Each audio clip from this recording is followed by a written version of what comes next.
আহেরির পর্দা ফাঁস করে ঘাড় ধাক্কা দিয়ে বসু বাড়ি থেকে দূর করলো একলব্য। হ্যাঁ বন্ধুরা, আমরা এমনটাই দেখতে পাবো রাঙ্গামতি তীরন্দাজ ধারাবাহিকের আগামী পর্বগুলোতে।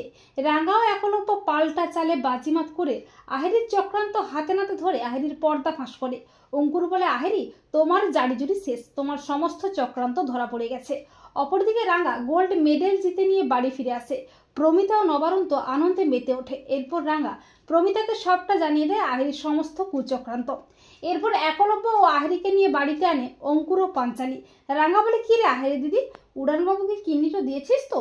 আহেরি তো প্রচন্ড ভয় পেয়ে যায়। রাঙ্গা বলে, আহেরি দিদি তুই যে বাড়িটাতে থাকবার লিগে পাকাপোক্তভাবে নকল ডাক্তারকে টাকা দিয়ে উড়ানবাবুর মিথ্যে কিডনি নষ্ট হওয়ার নাটকটা করেছিলি না, সেটা আমি আগের থেকেই জেনে গেছিলাম।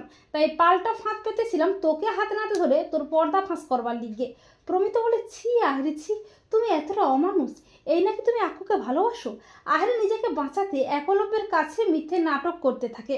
তখন একলব্য আহেরিকে একটা ঠাঁটিয়ে চড় কষিয়ে উচিত শিক্ষা দিয়ে বলে, তুমি এক্ষুনি বাড়ি থেকে বেরিয়ে যাও, তোমার ছায়াও যেন এ বাড়িতে না পড়ে।